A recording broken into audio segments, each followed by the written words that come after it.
Away, local voters have a number of important races and propositions to decide on. One of the big ones is Proposition 30, Governor Jerry Brown's tax initiative to help fund education. KMIR-6 News anchor Thalia Hayden joins us now with developing news from the Prop 30 campaign. Thalia. Funding for education is on the line here. A new field poll just released today says support for Prop 30 has fallen below the majority needed for passage. Its fate appears to be resting in the hands of undecided voters. But higher education, public safety, and health and human services. A rally in Coachella urging voters to support Proposition 30. Alexis Lanza is a 6th grade teacher at Palmview Elementary and says she'll do anything for her students. And my kids are going to the same public schools, so, you know, what happens for them will happen for my own children as well.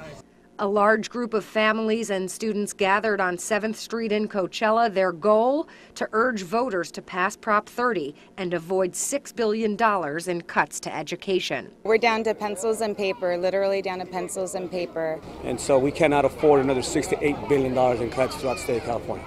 Proposition 30 raises the state sales tax by 1/4 cent and boosts taxes on people who make more than $250,000 a year for 7 years. Assemblyman Manuel Perez says he's in full support. We are trying to make sure that everyone understands the importance of this proposition, Proposition 30. We need to ensure that we have the funding that's necessary to provide our youth a quality education. But not everyone feels that way. One of the opponents of Prop 30 is Howard Jarvis Taxpayers Association. The website says Prop 30 would drastically increase taxes without guaranteeing any new funding for schools, destroying small businesses, killing jobs, and including no reform.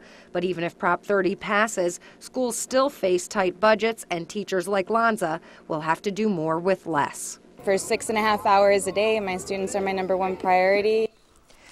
Now, Proposition 30's biggest threat is Prop 38, an initiative that would send more money to public schools by sharing the tax burden with all residents. If both pass, the one with the most votes will take effect. Back to you. All right, thanks.